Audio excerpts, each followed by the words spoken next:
As we can more or less easily explain time in diagrams, we need to elaborate as well on space which depends on it. For, when space does not exist, the presence of time, that is, its manifestation in universes, cannot be possible.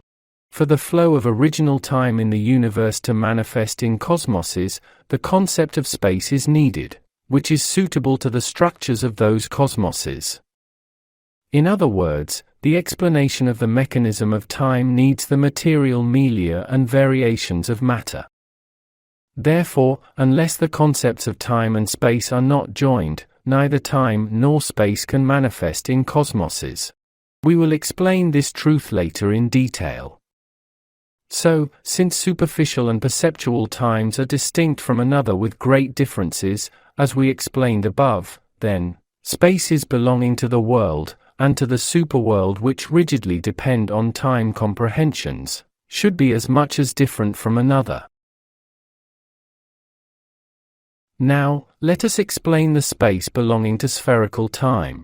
Space is an expression of the imperative of matter to localize its various components. Let us explain this expression according to both time realities. First of all, let us point that, if the explanations here are not to be applied on any object, but to be imagined as described, understanding the topic of space becomes easier.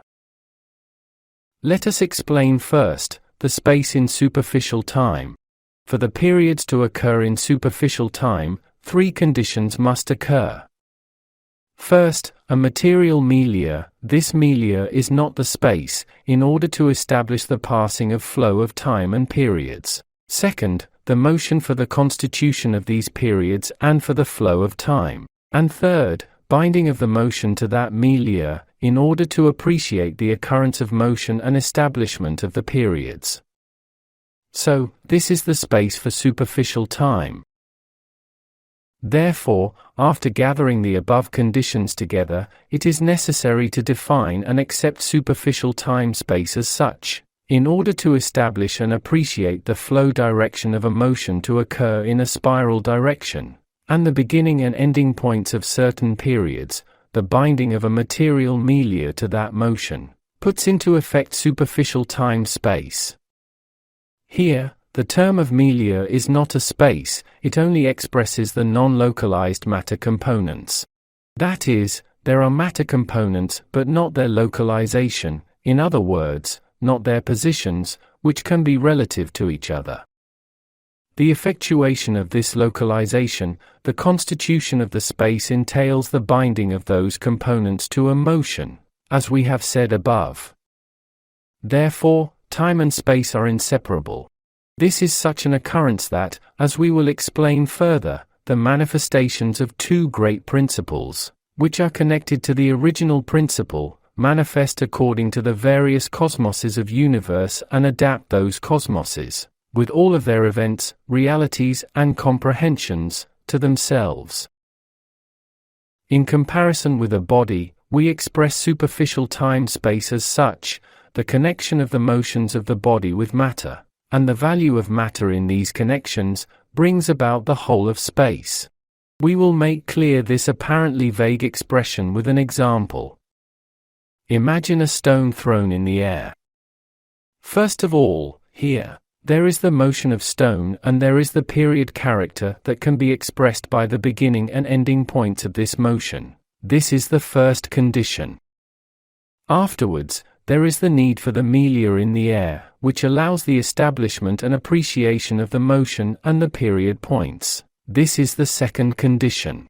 Finally, there is the comparison or relation of this motion and of the period points to the milieu. This is the third condition.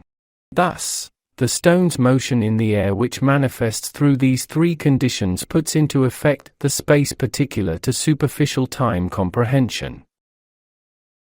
Therefore, on the face of a body's comprehension, a milieu that establishes the periods of motions, that is, their beginning and ending points by binding to the motions of that body, is a space. All matter is included in this milieu. On the face of a body, which we accept as a matter localization, the space is a whole localization with all of its stones, soil, horses, cars, planes, and humans. Space is graded in infinitely minute nuances such as a meter square soil an individual stands on, the space he looks at by raising his head up, the city, the homeland, the continent and the world. Here, there are infinite space possibilities. Let alone grasping the space belonging to perceptual time, which has infinite possibilities when compared to the space of superficial time comprehension. Even to intuit it with the most powerful imaginations would not be that easy for mankind. Nevertheless, we will give an intuition of this, as well. However, here it is necessary to use the imagination and try to advance with intuitions. Before everything else, let us state this that, there is no such reality of space according to world comprehension. Therefore, we should not try to visualize things that will be told here upon world matter. As we said, the intuitions of this can only be conceived in the imagination. However, let us also express this that, power of imagining, that is, imagination is a very subtle matter melia as well. Therefore, the space kept live in the imagination is a true and genuine value. First of all, visualize an imaginary sphere. As we said previously, on a single surface of this sphere, visualize again imaginary superficial time and the space that exists together with this time, let these be imagined. This is a simple time and space, and it has a certain single direction.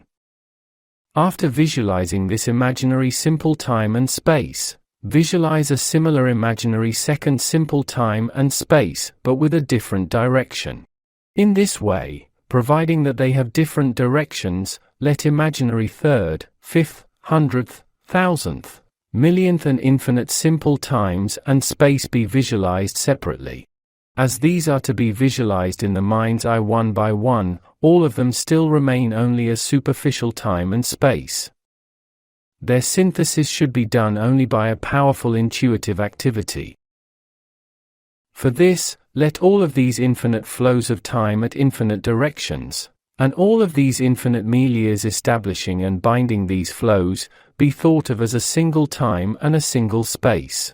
In this case, a single time, which flows to infinite directions at the same moment, and a single space, out of the concept of infinite milia, which establishes those flows by comparing them to these infinite directions, emerge, and this is the spherical space. This is because, this space ensures the flow of time within the sphere. Here, the milia is the imagination itself. As a matter of fact, only a milia which is composed of the very subtle matter of the imagination can bind the flows of motions, which express such infinite directions and period characters. Otherwise, this cannot be done with the coarse matter of the world. Therefore, the whole of the imagination, itself included, together with all these motions and milias, which binds the infinite milias in the imagination into one occurrence, by these milias establishing the infinite motions in a sphere, by comparing them to the flows at infinite directions and periods, puts into effect perceptual or spherical space. Performing this imagining entails hard work and thinking. Nevertheless, powerful intuitions can be gained here with more or less effort. This sublime time and space mechanism, which is impossible to realize for mankind who live in the world, in a coarse milieu, may be possible to realize only up to a degree, as we said, with the very subtle materials of the imagination for much of mankind. However, for beings in the higher realms, who are subtler than the subtle milieux in the human imagination, living in this reality of sublime perceptual time and space is a natural, even obligatory situation.